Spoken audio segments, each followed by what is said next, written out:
Think of one person, someone from your past, someone you stayed with too long, someone who hurt you eventually. Now answer this honestly. Was there a moment early on where something felt off? Not a thought, not a reason, a feeling, somewhere in your chest or your stomach, a tightness, a weight, something that had no explanation? You probably ignored it. You probably called it anxiety, but that feeling was not anxiety. That was your body, trying to tell you something your brain refused to hear. And today, Nero is going to show you exactly what it was saying. Your body runs a parallel intelligence system. It does not use words. It does not use logic. It uses signals, physical ones. And it has been running the system your entire life.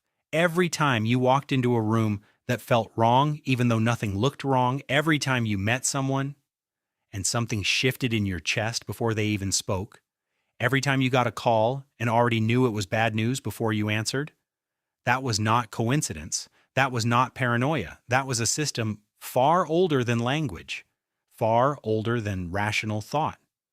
A system designed specifically to detect one thing: danger, not visible danger, not obvious danger. The kind of danger that wears a normal face, the kind that smiles at you, the kind you bring home. And here is what nobody tells you about that system. Your conscious mind processes information slowly. It needs evidence. It needs patterns. It needs enough data points to form a conclusion. But your nervous system does not wait for evidence. It runs on something called neuroception, a word coined by neuroscientist Stephen Porges. It means your body is constantly scanning the environment for safety cues and threat cues, completely below conscious awareness. Before you finish a sentence, before you form an opinion, your nervous system has already run a threat assessment on the person in front of you. It analyzed their micro-expressions, their vocal tone shifts, their body language inconsistencies, the gap between what their face says and what their eyes say, and it sent you a report. Not in words, in physical sensations, a slight tension in the jaw, a shallow breath, a subtle pull in the stomach, a feeling of wanting to be slightly smaller. These are not random. These are specific signals, and every single one of them means something. Most people have never been taught to read their own body's signals, so they misread them, or worse, they override them. Here is what the signals actually mean. Chest tightness around a specific person. Your nervous system detected emotional unpredictability. It cannot confirm the threat yet, but it is preparing you to brace. Stomach drop when someone says something that sounds normal. Your body noticed an inconsistency between the words and the delivery. Something did not match. It flagged it. Restlessness or low energy after spending time with someone. Your nervous system spent that entire interaction in a low-level threat response. It used energy to stay alert. You feel drained because you were working even when you thought you were relaxing.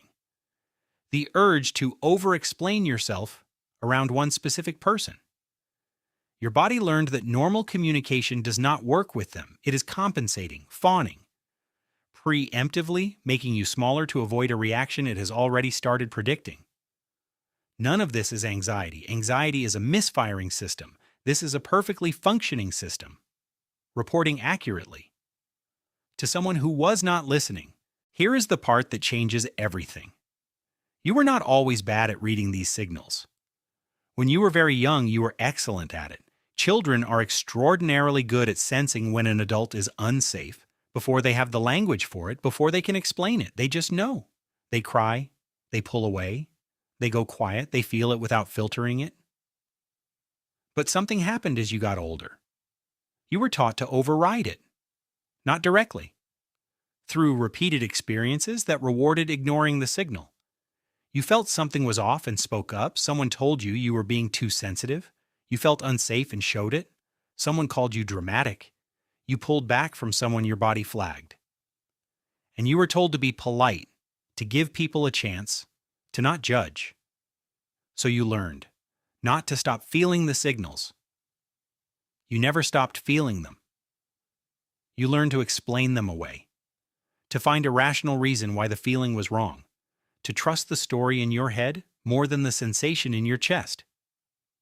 And every time you did that successfully, the override became faster, more automatic, until one day ignoring your body's warnings felt completely normal, and that is exactly when the wrong people got in. Let me show you the specific patterns most people never connect. Pattern 1. You feel unusually tired after a phone call with one specific person. Not sad, not angry, just depleted, like something was quietly taken. Your body was in a stress response the entire call, monitoring tone, bracing for shifts, performing. Pattern 2. You feel a strange sense of relief when they cancel plans. You interpret this as being an introvert or needing alone time. It is not that. Relief means threat has been temporarily removed. Your body is exhaling. Pattern 3. You rehearse conversations before they happen. Not because you enjoy planning, because your nervous system learned that unprepared interactions with this person carry risk. It is running simulations to reduce that risk. Pattern 4. You feel physically different when they are in a good mood versus a bad mood. Your posture changes, your breathing changes, your volume changes. You are not being considerate. You are regulating yourself around someone your body identified as emotionally unsafe. Your body has been doing this work quietly the whole time, without you knowing what it meant. But there is one more pattern, and this one is the most important. Every time you overrode the signal, something happened in your body. The signal did not disappear. It got stored.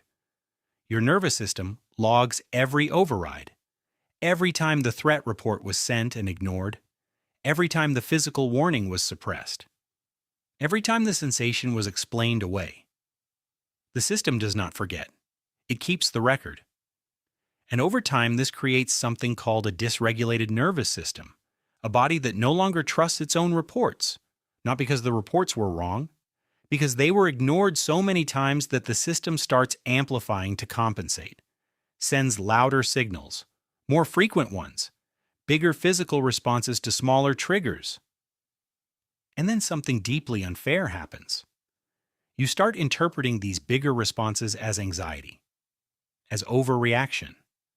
As your nervous system being broken, you seek to calm it down, to manage it, to medicate it into silence, when in reality your nervous system is not broken, it is exhausted. From years of sending accurate reports to someone who kept marking them as spam, the path back is not complicated, but it requires something most people resist. Slowing down enough to actually feel the signal before overriding it, not acting on every signal immediately, not making decisions in panic, just pausing, noticing the sensation, asking one question. What is my body trying to tell me right now? Not what should I feel, not is this rational, just what is actually happening in my body right now. That question alone begins the repair, because your nervous system is not looking for you to obey every signal. It is looking for evidence that you are finally listening, that the reports are being received, that they will not be automatically rejected. And when it gets that evidence, something remarkable happens. The signals become quieter, more precise, less like an alarm siren, more like a quiet, clear voice, one you can actually trust, one that has actually been right about more than you gave it credit for. Think back to that person you thought of at the start, the one from your past, the one who hurt you eventually. There was a moment early on where something felt off. You remember it now. Maybe in your chest, maybe in your stomach, maybe in the way your body went slightly rigid the first time they raised their voice even a little. That was not anxiety, that was intelligence, older than language, older than reason, running perfectly, and the only thing that went wrong was that nobody ever taught you it was a language. Nobody told you the tight chest meant something. Nobody explained that the stomach drop was data. Nobody told you that your body has been fluent in danger since before you could speak. So you spent years calling it paranoia, calling it overthinking, calling it being too sensitive, when the whole time your body was doing exactly what it was designed to do, trying to protect you, from someone it recognized long before your mind did. The most disturbing part of all of this is not the past, it is right now. Because your body is scanning right now, it is running assessments right now on people currently in your life and somewhere in your body. There is probably a signal you have been overriding. A tiredness you have been calling life stress. A relief you have been calling introversion. A rehearsal habit you have been calling perfectionism. A posture shift you never even noticed. Your body already knows. It has already filed the report. The only question is whether you are finally ready to read it. Your body has never lied to you. You just never learned its language. If this hits somewhere specific, subscribe now, because next in video Nero breaks down the exact moment a nervous system decides someone is safe, and the surprisingly short list of things a person actually has to do to pass that test. The answer is not what most people expect.